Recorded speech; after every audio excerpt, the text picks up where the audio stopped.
The small farming town of Weston didn't quite know what to expect from the 200 motorcyclists and followers that were about to pay a visit. Mayor Hugh Gilliland.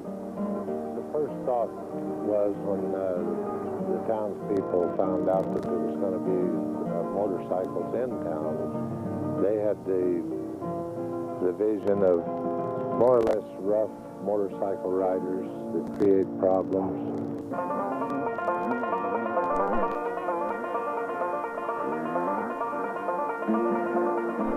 When the motorcycle contestants began to show up, we found out they are a fine bunch of sportsmen, and they're welcome in our area at any time from here on. I got lost twice. Well, there's so much dust. I know, right? Where you're talking about.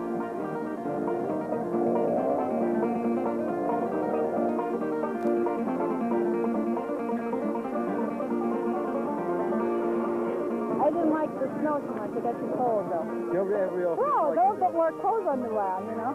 It's only 9 hours and 47 minutes. The course is quite long. I'm sorry about that.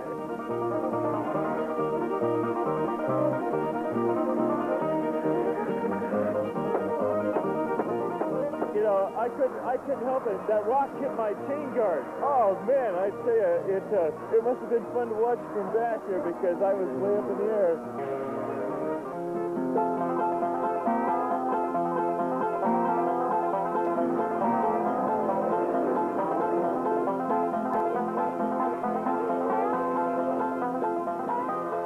It's very dangerous out there. Very dangerous. Can't even see the front fender of the motorcycle or something. And the rider in front of me went through a patch of powder dust, and it swirled up, and it was total blindness. That's when I fractured the leg. Bad Rock is a two-day endurance trial for street-legal motorcycles. Competitors come from all over this country and Canada to ride the 460 miles of rough terrain in Oregon's Blue Mountains. This year, Bad Rock is one of the preliminary events to select an American team for the International 6 Days trial. It's not the usual kind of motorcycle race. It's a time trial, where riders must average a given speed over a marked but unfamiliar route, where less than half of those who start make it to the finish.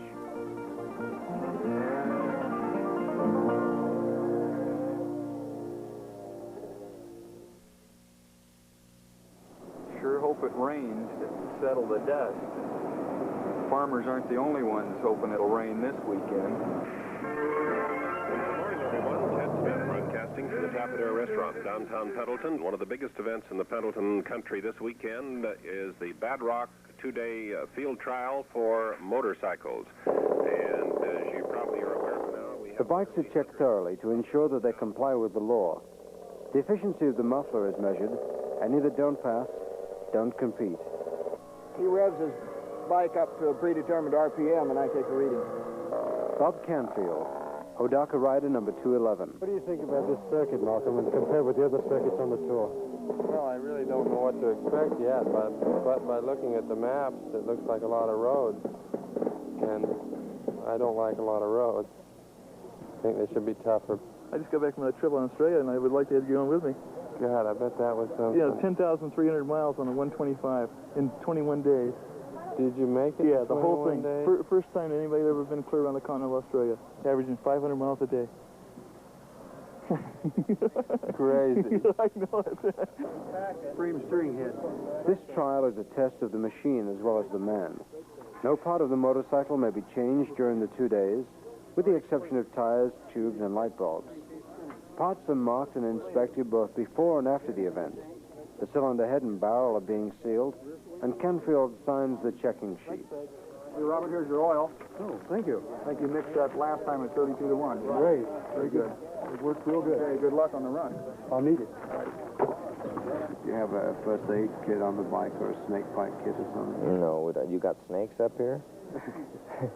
How do you fancy your chances for tomorrow's event? I don't know. If God wants and the pants stays together, we do it. A husband and wife team is asked, who is the fastest? My husband is. She's supposed to answer that one, I guess. I think I'm pretty lucky to be able to She is ride. very fast, though. Same places that he rides. Hello, all you Bad Rock fellas.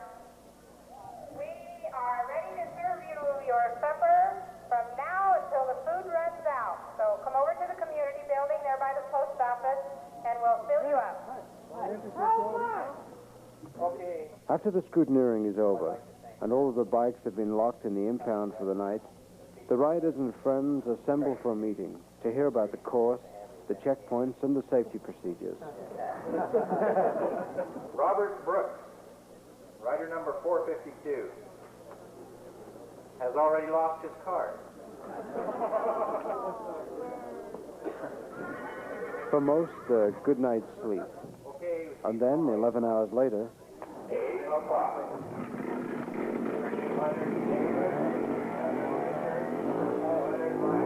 riders start at 4 per minute.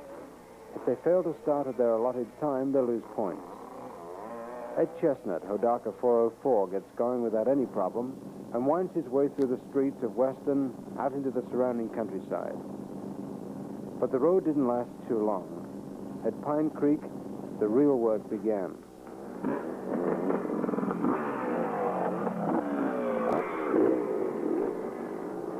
Big Frank Wheeler, 110. This isn't at all like the Australian desert. Carol DeGraw and husband Richard, with headlights on to comply with the Oregon law. Richard soon dropped out with machine trouble, but Carol, a mother and housewife, just kept right on cooking. 5 miles from the start, 2:39, Army rider Michael Casper out with the seized engine. During each day, there are 6 time and route checks.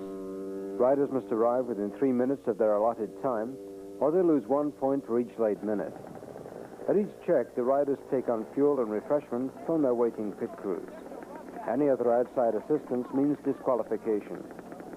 The rider must perform all repairs that are necessary with the tools and spare parts that are carried on his person. Some arrive early and have time to compare experiences.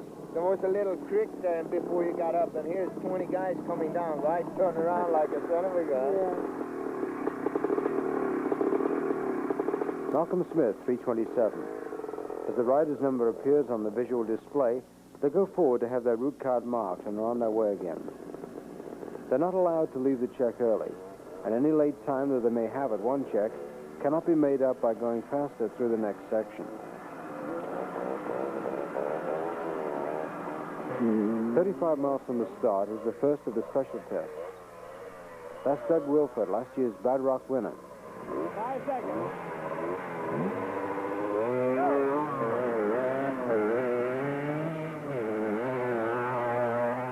Each day contains 2 special tests. These are out-and-out speed sections held on closed access trails, not on public roads. It's like a cross-country race. The fastest man sets the pace, with awards being based on a percentage of his time.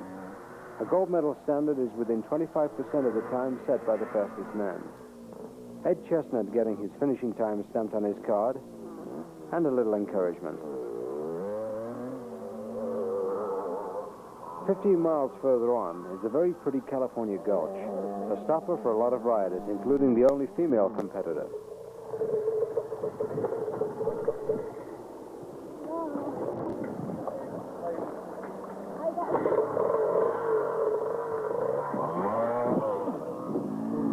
Ed Schmidt, a married man with 5 children from St. Louis, Missouri, won a silver medal in Germany in 1969 and a gold medal in Great Britain in 1971 in international 6 days competition.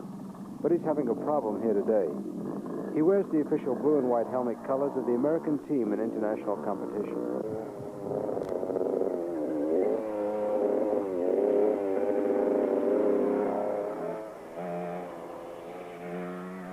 John Anderson from Wise River, Montana, competing in his first 2 days trial at Check 5, 189 miles out from the start.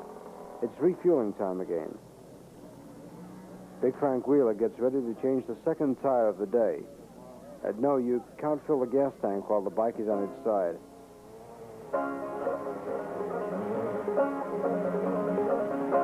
Big Frank's on his way again.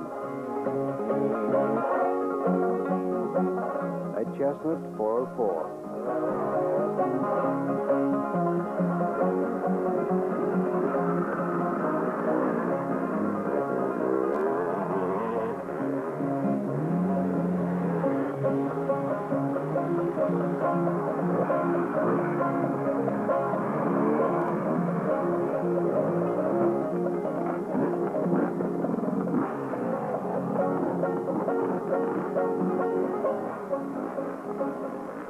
tired and dirty, they return to Weston.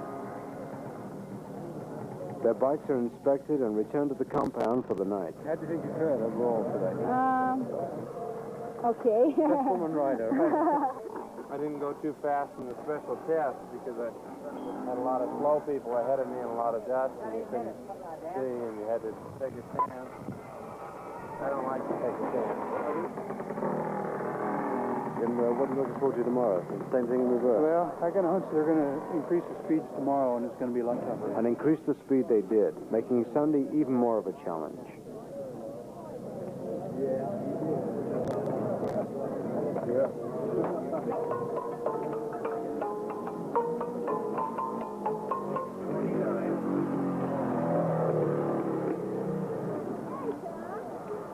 165 riders started at 8 o'clock this morning.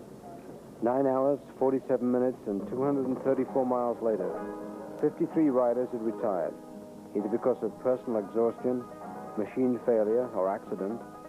And for those remaining, tomorrow holds another 234 miles, and it will get worse.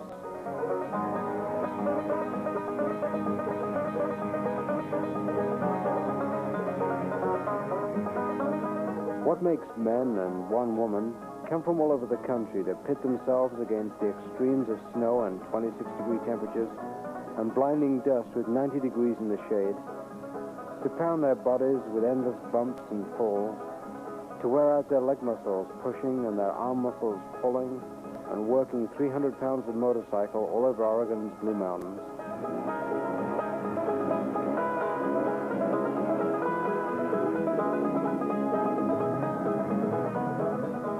The people who ride Bad Rock are not professional stuntmen.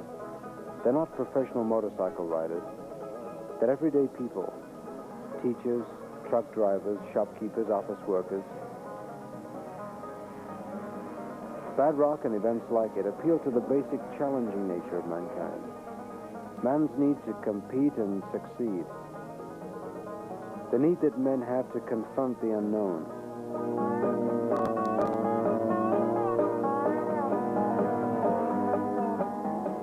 To master machinery. To test their strength and alertness in dangerous terrain. To get away from the format of a daily mundane existence. To accept and experience a challenge. To ride for the sake of riding.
The winners are those with the ability to keep broken machinery together and the mental capacity to keep going till the end.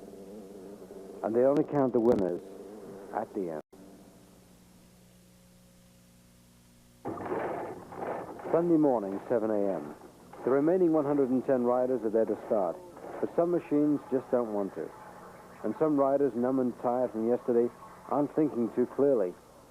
Frank Wheeler can't hold his tire iron.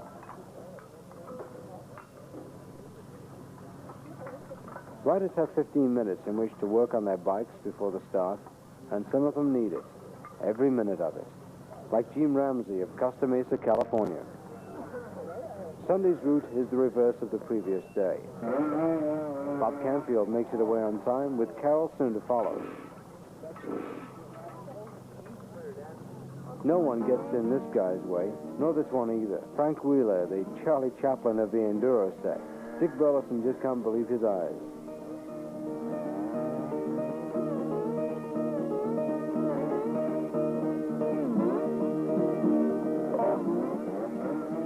.327 Malcom Smith. There's no fooling around for him, but that's what makes him one of America's best. Malcom is one of the most experienced of all the American riders still competing in international trials competition. He's won 4 gold medals in Europe, and among his American credits are 2 wins in the Baja 1000.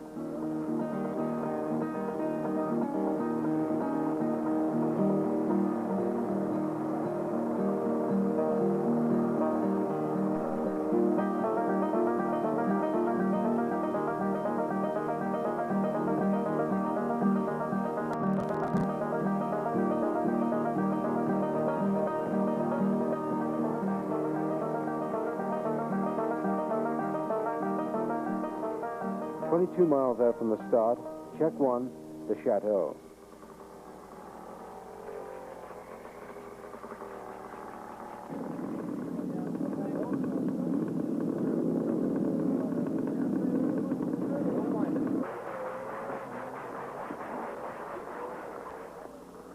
This check, like all the others, is a mad panic of machine maintenance, refueling, and then it's time to go again. Up through the icy cold Spring Creek waters and onto the Blue Mountains. Richard Reed, a student from McMinnville, Oregon, picks his way through the waters with caution. To fall off here would make the rest of the day very uncomfortable.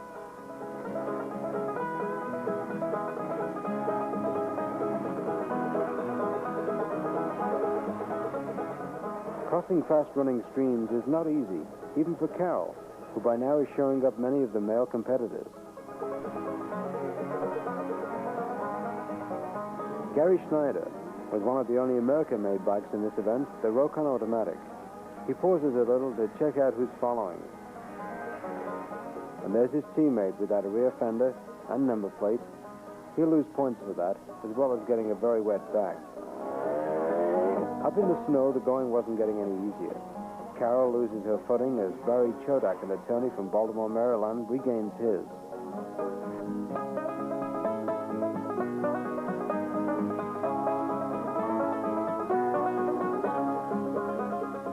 Down in California Gulch this time in the reverse direction, Dave Vick, a lifeguard from San Clemente, California, has his own problems. A wet electrical system. Each minute that ticks by and each rider that passes makes him that much more anxious. Steve Bales, another Californian, has already decided that enough is enough.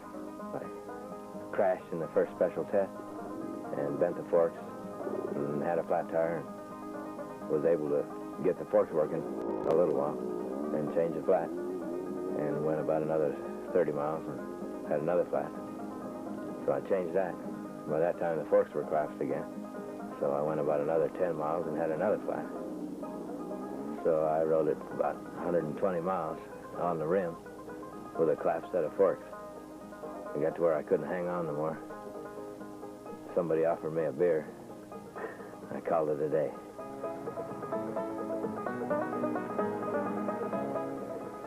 Bob Canfield, number 211, has a sorry story.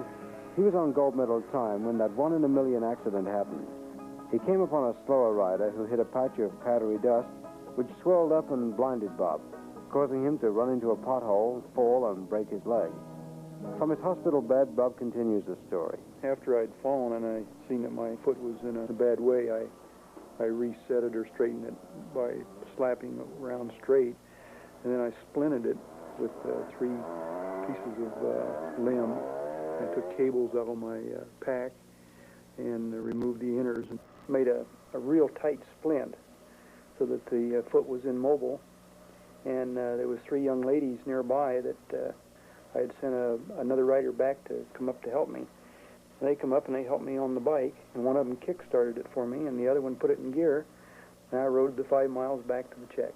Tom Penton from Lorain, Ohio, is the rider who stopped and checked that Bob Canfield was okay, and then went back for help. Meacham, check 5 on day 2, 171 miles out, 63 from the finish. The tiredness is beginning to set in. Hey, Carol. How about the trip, Carol? Oh, great. Let's go on my silver, didn't he?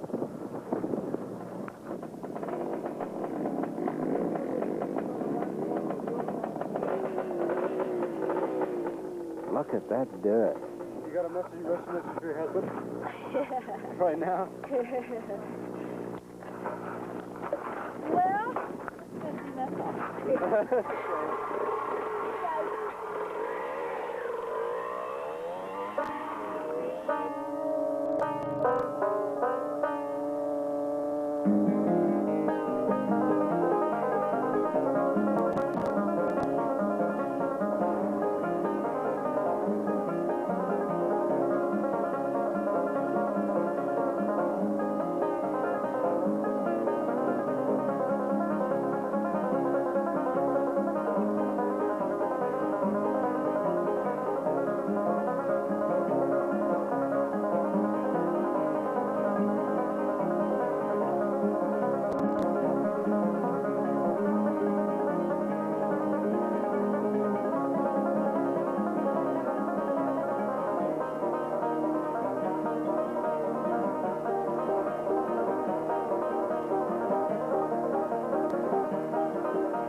Cayuse, 37 miles from Weston.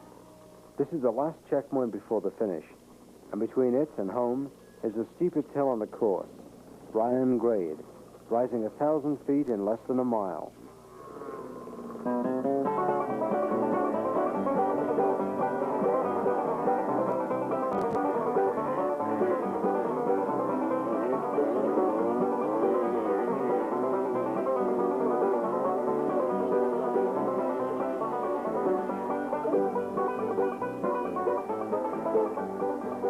The first approach after turning off the Umatilla River Road is a steep jeep track.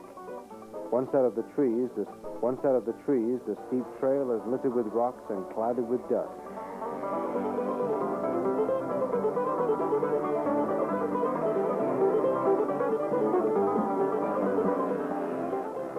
And some riders spend more time there than others. Whenever something's not going the way it should, there's always a photographer standing by grinning like a Cheshire cat.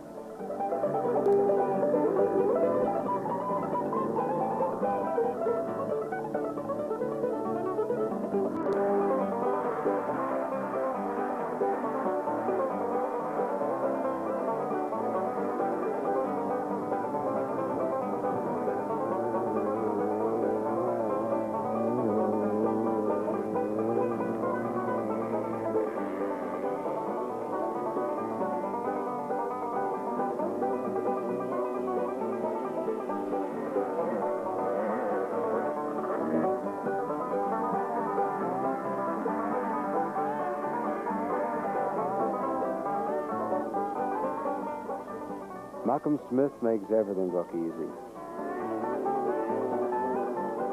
And a not-so-everyday housewife bounces her way back to waiting but retired husband. There'll be no checkered flag at the finish. There's no money to win for completing the 468 miles, no cheering crowds, no obvious winner. Before the final check, competitors make sure their bikes are intact and street legal. My light.